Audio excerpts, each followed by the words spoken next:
Reforma Constitucional del Poder Judicial de la Federación. Capítulo 5. Por Daniel Chavarría, periodista de Agencia de Prensa Mundial y Prensa Gráfica Nacional. Reportero y camarógrafo Margarita Hernández. Video, audio y edición Brando Chavarría.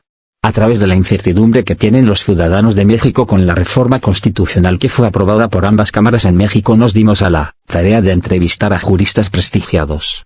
Señor licenciado, ¿me puede dar su nombre y encargo? Soy doctor en Derecho y mi nombre es Alejandro Hernández Lozano. ¿Qué me puede decir usted de la reforma constitucional del Poder Judicial en México?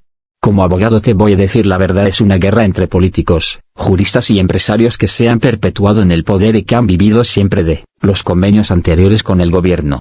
¿Pero qué opina usted de la reforma constitucional? Mira, Chavarría, Andrés Manuel López Obrador no es de mi preferencia, es populista y ha logrado lo que ha querido sin que exista ninguna revolución. Doctor, todos los ciudadanos quieren a Andrés Manuel López Obrador. Hablo del nivel medio-bajo, por todo lo que les ha dado. ¿Usted cree que es bueno esto? Mira, Chavarría, todo lo que ha dado es algo que los grandes empresarios lo toman a mal por las leyes que se han reformado y que ahora es prisión preventiva oficiosa la evasión fiscal y tienen que pagar impuestos a fuerza a través del SAT. ¿Qué opina, doctor, de Andrés Manuel López Obrador en relación a cómo ha llevado el país de México? Mira, Chavarría, yo no pertenezco a ningún partido político, ni tampoco me estoy muriendo de hambre para recibir las dádivas del presidente, pero solamente un loco como él se podría echar de enemigo a tanto político de primer nivel y empresarios de México, así como de Estados Unidos de Norteamérica. Doctor, ¿usted cree que la reforma constitucional pueda afectar a los mexicanos?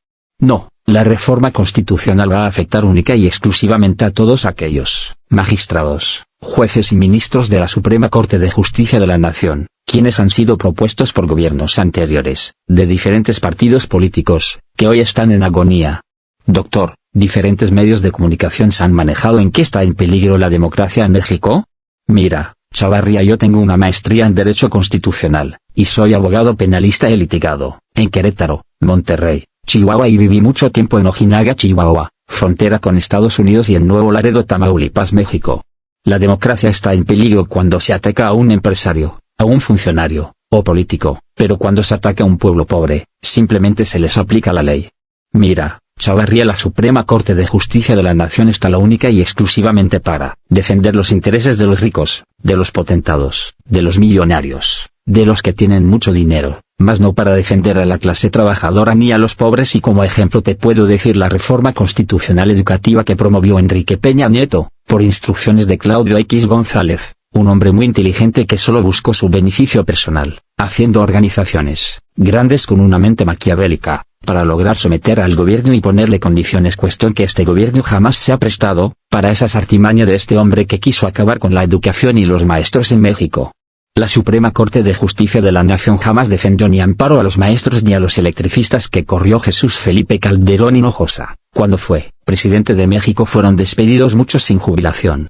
Mira, Chavarría, cuando se afectan los intereses de un rico, se afecta la democracia. En México, cuando se afectan los intereses de los ciudadanos en México, se aplica la ley.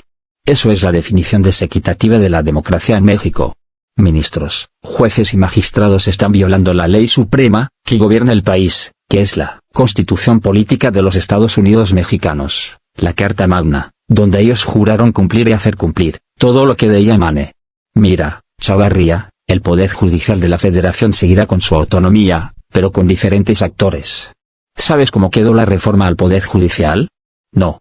Punto 1. En materia tributaria, el Tribunal Federal, jueces de distrito y colegiados deberán resolver los asuntos en un plazo máximo de 6 meses.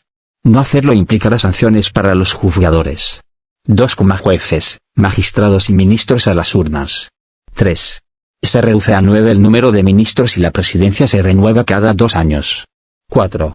Desaparece la primera y segunda sala de la Suprema Corte de Justicia de la Nación. 5. Desaparece Consejo de la Judicatura y se crea Tribunal de Disciplina Judicial y el órgano de administración judicial. 6. Los ministros durarán 12 años y la nueva mayoría calificada se alcanzará con 6 votos en lugar de 8. 7. Los ministros no podrán ser reelegidos. 8. Eliminan los 35 años para ser ministro y reducen la experiencia de 10 a 5 años para serlo. Se les pide promedio de 80 general en alguna fase escolar. 9. Los poderes de la Unión postularán los candidatos para jueces, magistrados y ministros de la Suprema Corte de la Nación. T de evaluación, seleccionará entre todos, los mejor evaluados decidiendo quién puede participar. 10. El Instituto Nacional Electoral efectuará los cómputos, entregará constancias de mayoría y declarará validez de la elección. 11. Para elegir magistrados del TEC y magistrado del Tribunal de Disciplina Judicial, cada poder postulará 3 personas. Para jueces y magistrados de circuito, cada poder postulará 2 personas por cargo. 12. Jueces y magistrados durarán 9 años y podrán ser reelectos una vez y para ser elegidos, solo requieren promedio de 80 en cualquier fase académica y 3 años de experiencia. 13. El Tribunal de Disciplina puede remover a cualquier juez, magistrado o ministro de forma laxa y estará compuesto por 5 miembros que durarán 6 años sin reelección. Evaluarán al personal del Poder Judicial al año en que asuman su cargo y si no es acorde a sus lineamientos, los suspenderán 1 año o los destituirá. 14. El órgano de administración estará integrado por 5 miembros y durará 6 años. 15. Se prohíbe la operación de fondos, fideicomisos, mandatos y contratos análogos para el Poder Judicial. 16. Las controversias y acciones de inconstitucionalidad se resolverán con 6 votos de mayoría calificada. 17. Los amparos y suspensiones contra leyes no podrán fijar efectos generales. 18. El Poder Judicial de los Estados van como espejo con órganos, reglas y periodos a las urnas. 19. Habrá un proceso electoral extraordinario 2024-2025 y se elegirá al 100% de ministros de la Suprema Corte de Justicia de la Nación, magistrados faltantes de la Sala Superior del TEC y magistrados del TDJ. También será renovada la mitad de todos los jueces y magistrados del país de todos los circuitos en el primer domingo de junio de 2025. 20. El periodo de los ministros de la Suprema Corte de Justicia de la Nación, que resulten electos en la elección extraordinaria durarán 8 y 11 años, por lo que vencerá el año 2033 y 2036 para 4 y 5 de ellos, respectivamente. Los jueces y magistrados seleccionados en 2025 concluirán sus nombramientos en 2033. Los magistrados del TEC vigentes podrán permanecer hasta 2027 y los elegidos hasta 2033. Mira, Chavarría, yo voy en contra de que los ministros, los jueces y los magistrados se sirvan con la cuchara grande y que vayan a buscar apoyo a otras naciones y más al país del norte, que vive de los problemas internos de cada país soberano. Se acaban de bajar el término de la edad para la jubilación de 65 años de servicio a 55. ¿Tú crees justo esto como periodista? Mira, Chavarría, Ernesto Zedillo fue entrevistado en Radio Fórmula por Ciro Gómez Leiva. Y dijo que los legisladores de México de una manera ganteril actuaron para reformar al Poder Judicial y eso es una tiranía. El expresidente rescató al Fobaproa con dinero de los mexicanos convirtiendo la deuda de unos pocos en deuda pública. Eso fue otra tiranía. Chavarría, la periodista Anabel Hernández, que ha causado mucha polémica en México, que se ha enfrentado al gobierno mexicano llamando al presidente Andrés Manuel López Obrador narcopresidente. Se especula que es otra Camarena Salazar, por quien fue detenido y encarcelado Rafael Caro Quintero en los años 80, ya que al parecer la Sedena la ha investigado y es informante de la DEA, es por eso que tiene un acercamiento directo con grupos delictivos. Eso circula en las redes sociales.